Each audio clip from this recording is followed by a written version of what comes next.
प्यारे साथियों नमस्कार। एक बार फिर से आप सभी का यूपी टीजीटी के साइंस बैच में मैं कौशिक त्रिपाठी स्वागत करता हूं।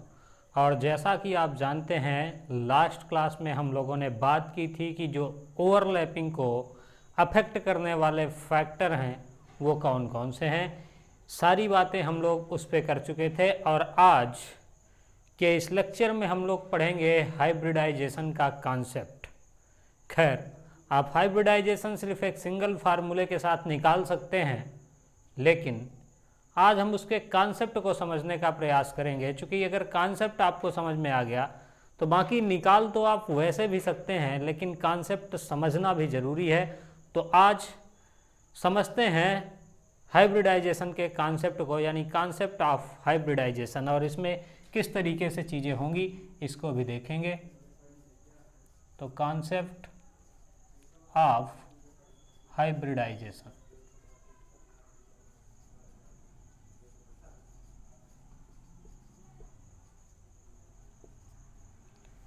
तो ये जो हाइब्रिडाइजेशन का कॉन्सेप्ट है ये किस तरीके से काम करता है और क्या चीज़ें इसमें आती हैं।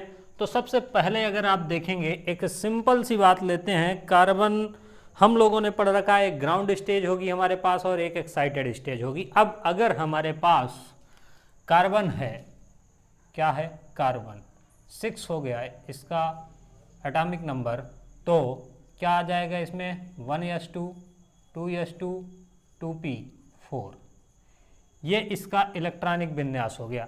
अब अगर ग्राउंड स्टेज की बात करते हैं, कार्बन ग्राउंड स्टेज,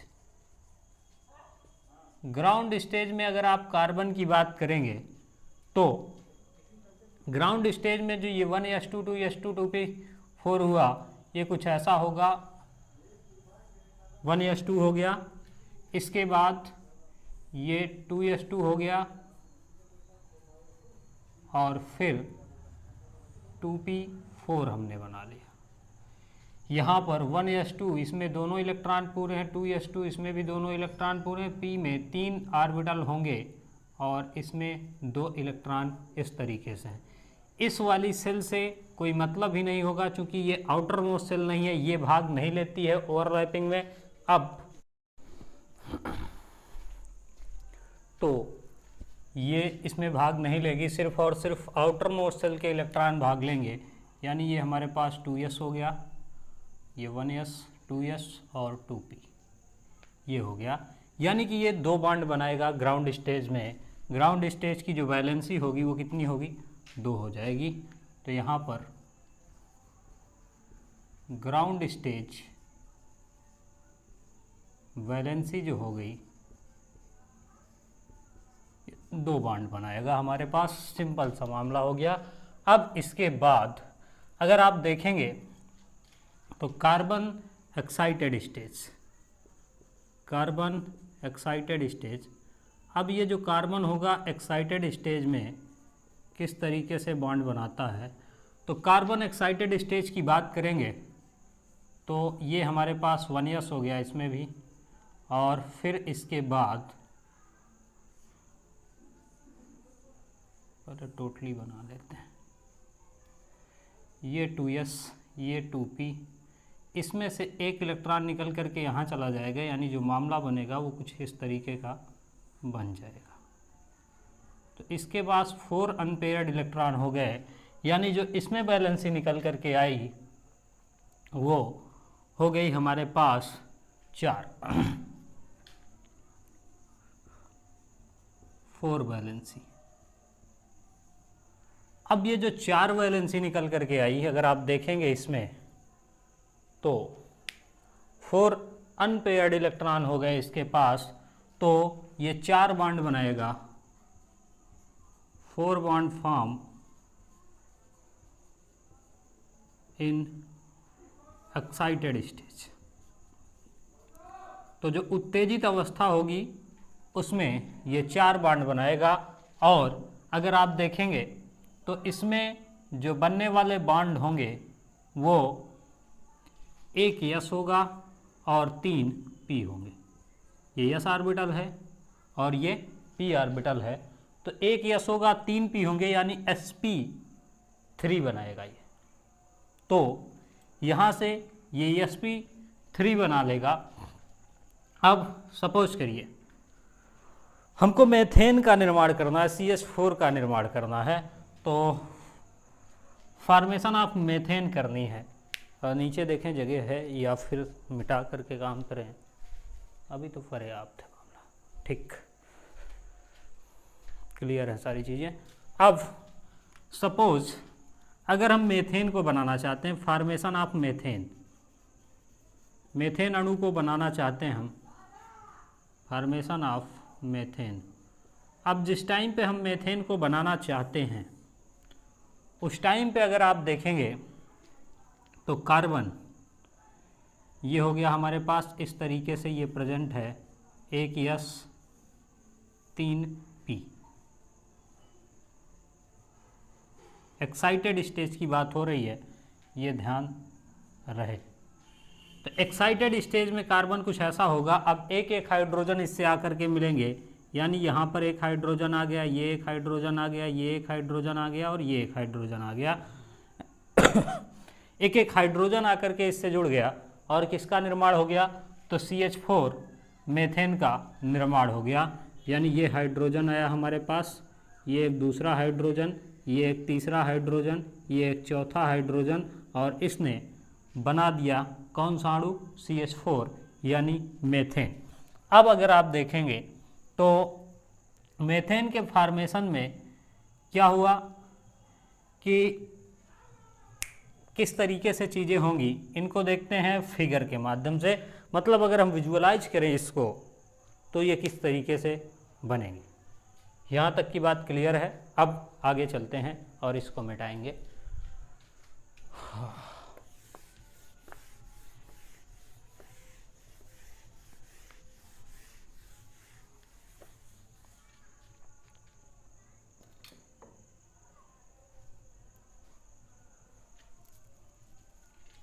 तो ये कार्बन है हमारे पास,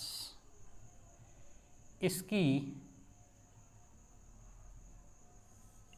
एक सेल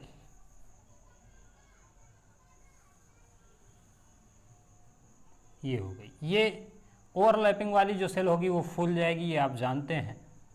तो इस हिसाब से हमने इसको बनाया।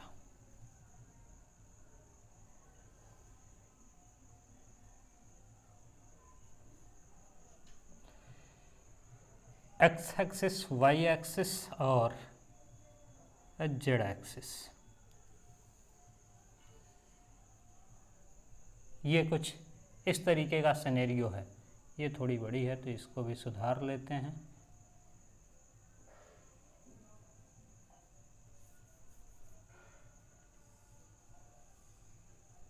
ये हो गया हमारे पास। तो 3 इसके पास p ऑर्बिटल हो गई और एक इसके पास क्या था CH4 में कि हमारे पास एक S होगा, 3 P होंगे। ये CH4 की बात थी हमारे पास, ये और इसमें एक हाइड्रोजन, ये और इसमें एक हाइड्रोजन, ये और इसमें एक हाइड्रोजन, ये और इसमें एक हाइड्रोजन, इस तरीके से। तो इसमें एक का यस भी होगा, एक यस होगा कार्बन का, 3 P होंगे। तो ये 3 P हमने बना लिए। अब इसके बाद एक यस मान लीजिए हमने यहाँ पर बना लिया, तो यस कक्षक गोलाकार होगा। तो ये मामला हो गया हमारे पास। अब एक यस हमने बना लिया और 3 P बना लिए। एक यस हो गया हमारे पास, 3 P हो गए। ये PX, PY और PZ दिख रहा है इन चीज़ें क्लियर। तो PX, PY और PZ इस तरीके से ये चीज़ें आ जाएंगी। अब जो सेल ओवरलैपिंग करती है वो फूल जाती है। इसमें क्या होगा, सपोज यहाँ पर लिख भी लेते हैं, PX हो गया, PY हो गया और PZ हो गया। इसमें अब एक हाइड्रोजन आकर के जुड़ता है, एक हाइड्रोजन, 1s हाइड्रोजन। इसमें एक हाइड्रोजन आकर के जुड़ता है, 1s हाइड्रोजन। इसमें एक हाइड्रोजन आकर के जुड़ता है,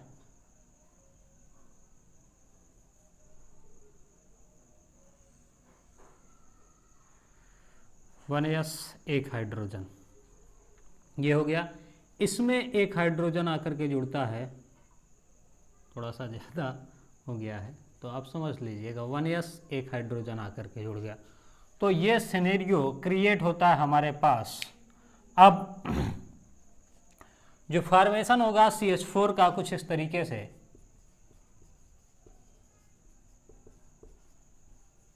हाँ, आप हाइब्रिडाइजेशन किस में कितना है ये आसानी से निकाल सकते हैं, लेकिन ये चीज़ें जो अभी बताई जा रही हैं आपको कई सारी और चीज़ों को क्लियर करने में आपकी मदद करेंगी। इसीलिए सिर्फ मैं कॉन्सेप्ट बता रहा हूँ, नहीं सिर्फ और सिर्फ एक बेसिक फार्मूला जिसमें आप number of sigma bonds plus lone pair लगाएंगे और आसानी से संकरण को निकाल सकते हैं। लेकिन अभी बहुत सारी चीज़ें इसी चैप्टर में ऐसी हैं जिनको आपको पढ़ना है और जिनमें ये सारी चीज़ें आपको समझ में आए, इसलिए ध्यान से देखना है। तो ये हो गया हमारे पास। अब इसके हिसाब से अगर देखें तो होगा क्या, जो इसमें 3 बांड बने, ये px py pz के साथ जो 3 बांड बने, यानी sp ओवरलैपिंग जो हुई, जो 3 बांड बने जिनमें कौन सी ओवरलैपिंग हुई, S और P, P S S P S P, तो 3 बांड बने, sp ओवरलैपिंग हुई। ये क्या होनी चाहिए हमारे पास, सेम होनी चाहिए, तो should be same, same. But criteria क्या होना चाहिए, जो ये SS ओवरलैपिंग हुई, but SS overlapping should be different. ये हमारे पास एक क्राइटेरिया है। तो SP ओवरलैपिंग हुई, ये तीनों क्या होने चाहिए, सेम होने चाहिए। SS जो हुआ वो डिफरेंट होना चाहिए, क्योंकि उसकी ज्योमेट्री है वो डिफरेंट है, उसकी जो ओवरलैपिंग है वो भी डिफरेंट है। तो ये बात हमारे पास हो गई। तो इससे क्या हुआ कि जो 3 बांड हैं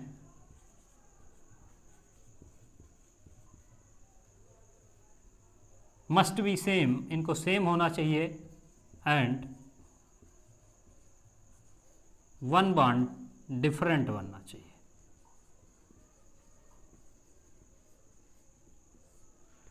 तो 3 bond must be same and 1 different होना चाहिए। ये अब तक में जो कॉन्सेप्ट हमने पढ़े हैं उसके आधार पर यह कहा जा सकता है। लेकिन इन रियल क्या होता है, ये एक्सपेक्टेशन है हमारी जो हमको देखने के साथ साथ मिल रही है, लेकिन रियल में ऐसा नहीं होता है। रियल में क्या होता है, अगर आप इन रियल देखेंगे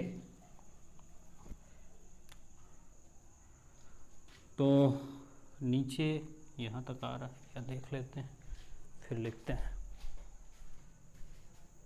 ठीक है, क्लियर। क्या होगा इन रियल, लेकिन वास्तव में क्या होता है ये आपको ध्यान देना। जो इन रियल है वो ऑल बॉन्ड, जितने भी बॉन्ड हैं same, all bonds were same with bond length and energy।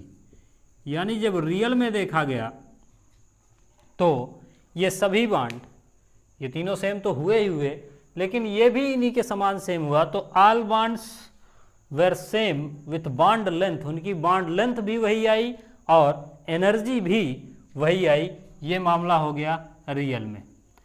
इस तरीके से अगर देखा जाए, इस तरीके से अगर हम देखें इस एक्सपेक्टेशन के हिसाब से, तो 3 बॉन्ड के बीच में जो एंगल होना चाहिए वो 90 डिग्री का, और 1 बॉन्ड जो होना चाहिए वो कोई भी स्पेसिफिक एंगल हो सकता है। तो इस एक्सपेक्टेशन के हिसाब से 3 bonds must be 90 degree and 1 bond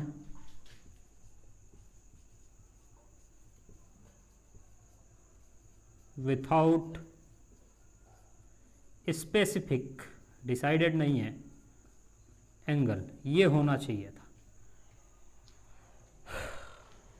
जिस तरीके से हमको दिख रहा है। चूंकि एक्स, वाई और जेड तीनों एक्सिस क्या होती हैं, एक दूसरे के परपेंडिकुलर, तो 3 bond must be 90 degree and 1 bond without specific angle.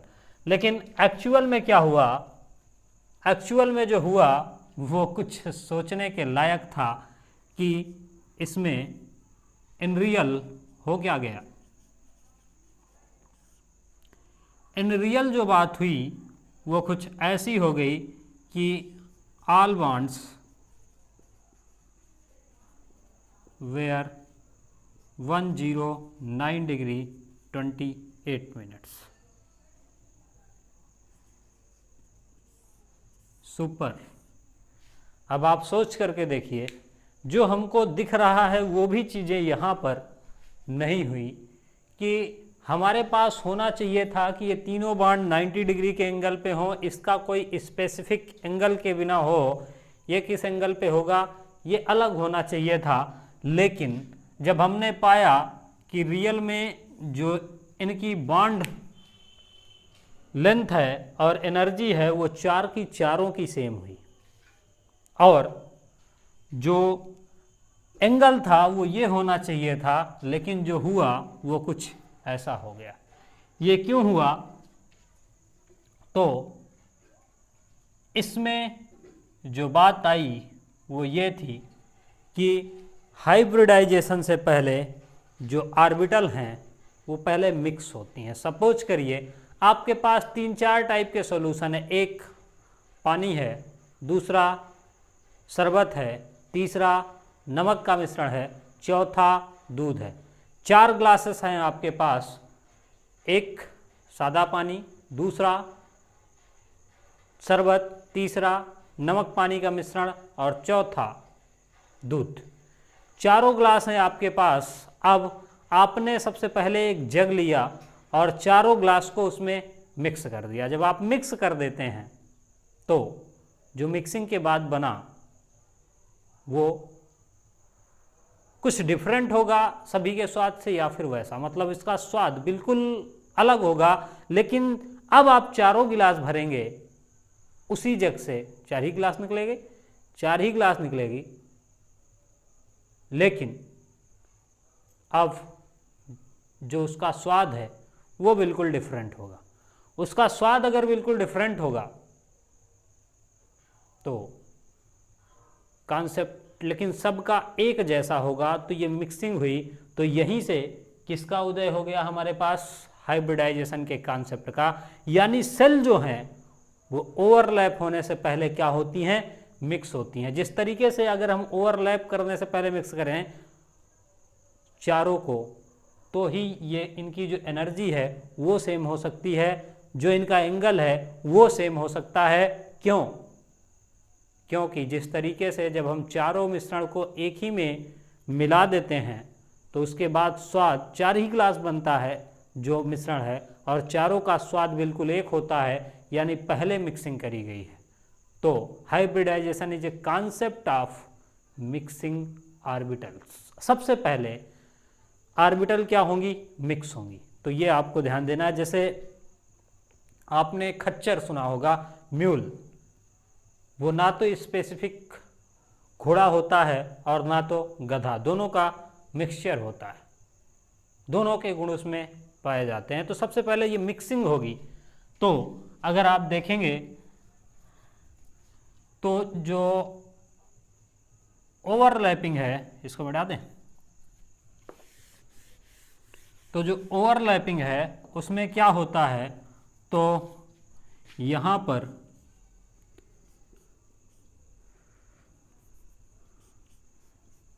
Mixing of orbital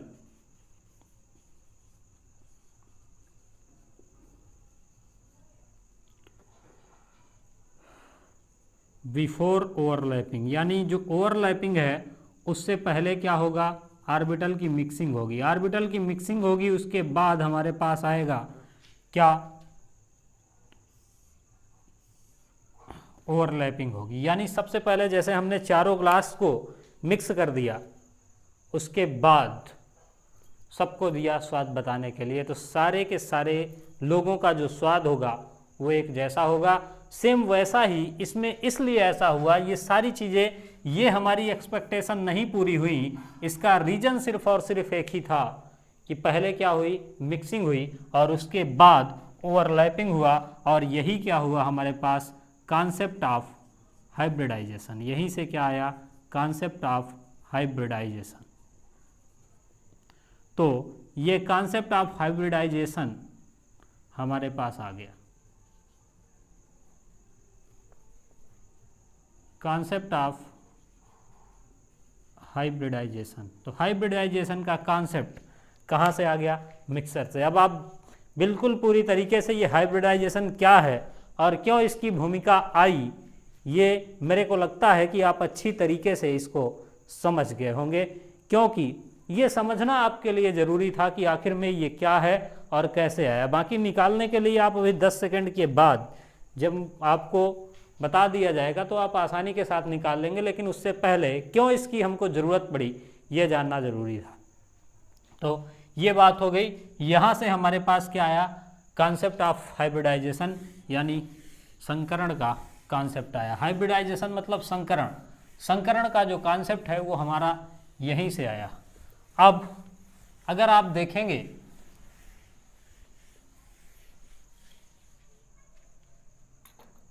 तो जो कोवैलेंट बॉन्ड है, कोवैलेंट बॉन्ड का मतलब सहसंयोजक बंध, क्या है, सहसंयोजक बंध। ये साझेदारी कैसे होती है, इसको किसने बताया, तो लुईस ने बताया। किस नियम के द्वारा, अस्टक नियम के द्वारा, या फिर लुईस डॉट स्ट्रक्चर। तो explained by Lewis dot structure, तो लुईस ने इसको एक्सप्लेन किया। जहां पर लुईस अटके, इन्होंने ये कह दिया कि इलेक्ट्रॉन की साझेदारी होती है, लेकिन वो साझेदारी कैसे होती है, इन्होंने एक्सप्लेन किया कि इलेक्ट्रॉन की साझेदारी के द्वारा कौन सा बंध बनता है, सहसंयोजक बंध, लेकिन वो ओवरलैपिंग जो है वो कैसे होती है ये नहीं बता पाए कि हाउ ओवरलैपिंग ऑकर्स।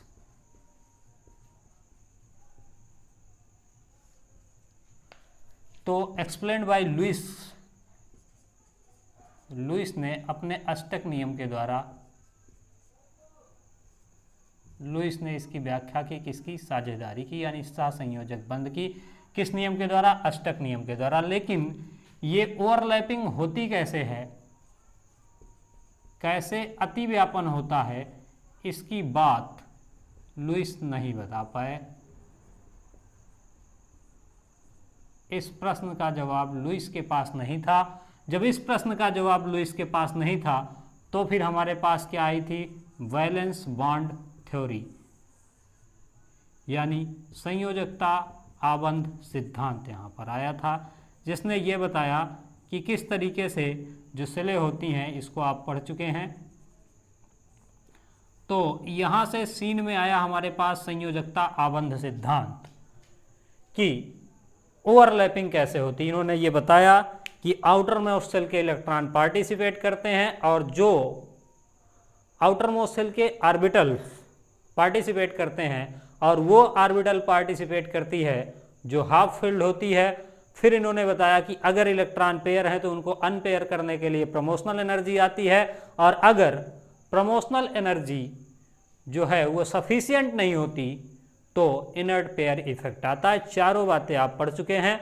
लेकिन अब जब हाइब्रिडाइजेशन की बात आई कि आखिर में ये कैसे हो गया, अब तक तो ठीक था मामला, लेकिन जैसे ही ये मामला देखने के लिए आया तो वहाँ पर हाइड्रोजन हाइब्रिडाइजेशन जहाँ से कॉन्सेप्ट आया, उससे पहले इन सवालों के जवाब देने से पहले वैलेंस बॉन्ड थ्योरी का काम लगभग खत्म हो गया।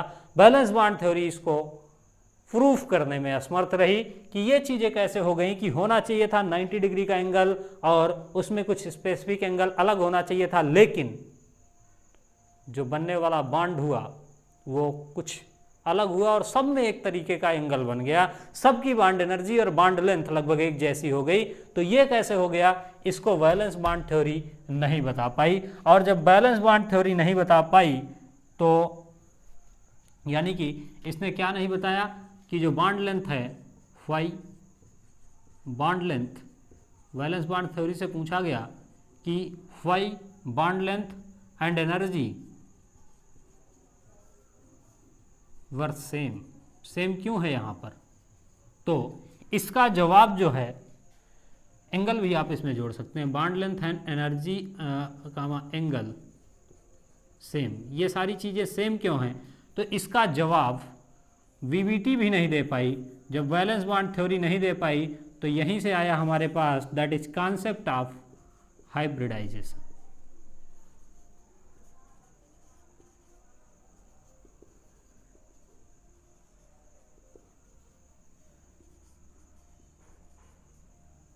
मतलब संकरण का कॉन्सेप्ट आ गया। किसका कॉन्सेप्ट आ गया, संकरण का कॉन्सेप्ट। और संकरण का कॉन्सेप्ट कहता क्या है, संकरण का जो कॉन्सेप्ट है वो क्या कहता है कि ऑल ऑर्बिटल्स, जो ऑर्बिटल्स हैं बिफोर ओवरलैपिंग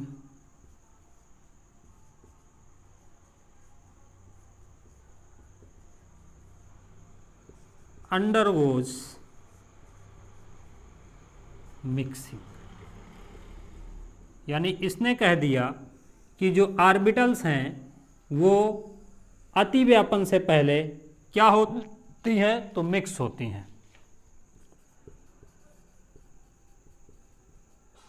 अतिव्यापन के पहले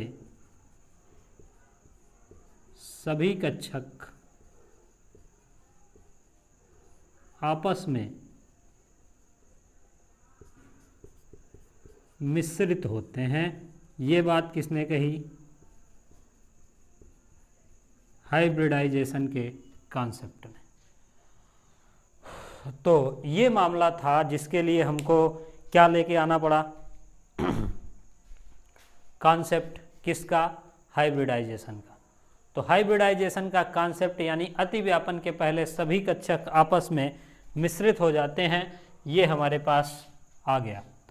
अब इसके बाद थोड़ा सा देखते हैं, जैसे अभी हमने बात की थी किसकी, sp3, बढ़ा दे इसको।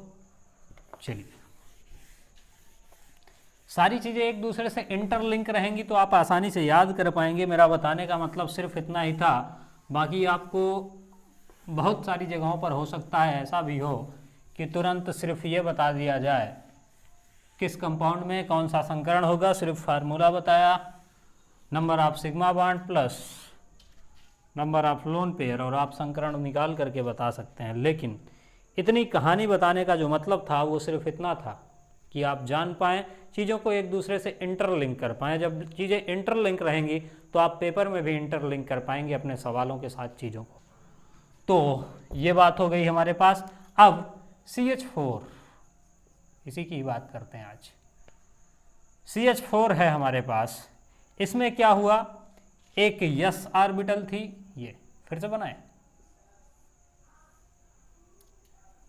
ये एक मान लो यस ऑर्बिटल थी हमारे पास, और ये एक पी ऑर्बिटल थी हमारे पास। इसमें एक ये, फिर ये, फिर ये, फिर ये, बड़ा वाला डंडा किसका है, तो हाइड्रोजन का। ये मामला था हमारे पास, यानी एक यस कक्षक भाग ले रही है और 3 पी कक्षक भाग ले रहे हैं। तो CH4 को बनाने में कुछ ऐसा हो रहा है। अब ऐसा नहीं है कि पहले SS भाग ले लिया फिर PP भाग ले लिया, नहीं, पहले हम सभी को क्या करेंगे, तीनों को मिक्स करेंगे। यस को मिलाया, पी को मिलाया, पी को मिलाया, तीनों SPP, SPPP, ये चारों मिल गए। जब चारों मिलेंगे तो इनसे बनने के बाद जो संकरण निकला क्या मिलेगा, sp3, दूसरा sp3, तीसरा sp3, चौथा sp3। भाई साहब आपके पास 4 गिलास हैं, एक में पानी, एक में दूध, एक में शरबत, एक में नमक पानी का मिश्रण, चारों गिलास फुल थे, आपने चारों को मिक्स कर दिया तो 4 ही गिलास निकलेगा ना, बिल्कुल। तो sp3 sp3 sp3 और sp3 ये चारों इससे निकलेंगे, और जब ये चारों निकलेंगे तो इसमें sp3 में क्या होगा, जो यस का परसेंटेज है, किसका परसेंटेज, एस का, वो कितना होगा, तो 1/4 into 100 this is equal to 25%। कितने परसेंट हो जाएगा, 25%। ये एस का परसेंट हो गया। पी के परसेंट की अगर आप बात करेंगे तो पी के परसेंट का मतलब कितना हो गया, 3 पी है, कितने में, टोटल 4 में, तो 3/4 इंटू 100 दैट इज 75% करेक्टर जो मिलेगा कौन से ऑर्बिटल का मिलेगा, पी ऑर्बिटल का मिलेगा। क्लियर है। तो 25% एस करेक्टर, 75% हमारे पास क्या मिल जाएगा, पी करेक्टर। और इस तरीके से अगर आप देखेंगे तो जो शेप आएगी, क्या इसमें जो शेप निकलेगी किसकी, इस कंपाउंड की, तो शेप जो होगी वो 75% लाइक पी करेक्टर, मतलब डंबल आकार की, लाइक पी डंबल आकार की, और 25% जो आएगा लाइक एस। तो यस ऑर्बिटल वाला कॉन्फ़िगरेशन इसके पास 25% का होगा और पी वाला 75% होगा। ये आपको ध्यान देना है। अब यहाँ से अगर आप देखें तो 75% का मतलब हुआ कि मोर यानी ज़्यादा परसेंटेज किसका होगा, तो more like dumbbell shape. P orbital कैसी होती है, डंबल शेप, डंबल के आकार की, तो P orbital more like dumbbell shape and less spherical, yes की स्फेरिकल। तो डंबल शेप का करेक्टर इसके अंदर ज़्यादा होगा और गोल वाला कम होगा। तो ये बात आपको समझ में आ गई। अब इसके बाद यानी ये जो कुछ ऑर्बिटल बनेगी वो कुछ ऐसी होगी। ये हमारे पास कार्बन है, इस कार्बन में ये और फिर ये दूसरा, तीसरा और चौथा, ये कुछ मामला होगा। मतलब जो शेप है हल्का सा, ये पूरा डंबल नहीं हुआ, थोड़ा सा गोल, थोड़ा सा गोल, थोड़ा सा गोल, लेकिन ज़्यादा कैरेक्टर किसका है, पी का, यानी डंबल वाला। ये तो इसीलिए इसकी लंबाई क्या है, ज़्यादा। और इस तरीके से अगर सेलें दिखाई जाए तो उसको हम क्या बोलते हैं, मतलब हाइब्रिडाइजेशन। ये मिक्सर है, कोई एक चीज़ नहीं है। समझ में आ गई बात। तो ये बात हो गई हमारे पास।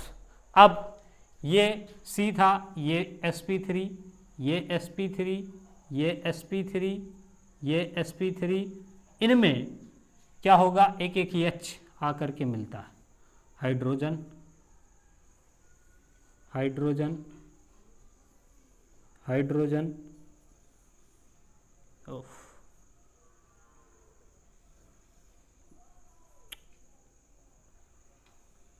हाइड्रोजन।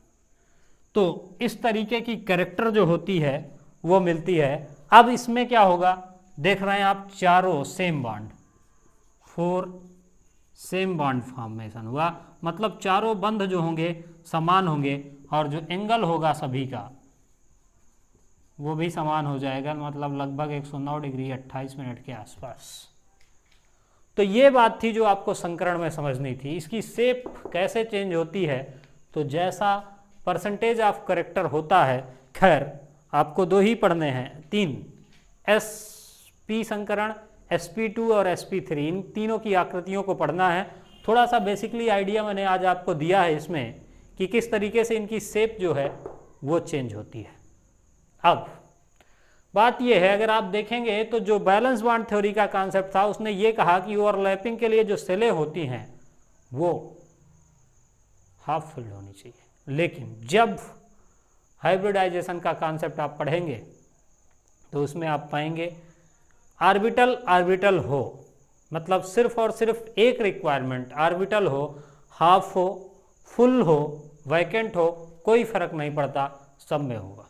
तो कुछ फीचर और भी हैं इसके जिसको आपको जानना जरूरी है। इसमें क्या क्या फीचर होते हैं, मतलब ये कहता है, जैसे वैलेंस बॉन्ड थ्योरी कहती है कि ऑर्बिटल है मस्ट बी हाफ फिल्ड, पूरी भरी नहीं होनी चाहिए, लेकिन संकरण के कॉन्सेप्ट में ये कहा जाता है कि ऑर्बिटल होनी चाहिए वो खाली हो, आधी भरी हो, पूरी भरी हो, इससे कोई फर्क नहीं पड़ता और ये मिक्सिंग होगी।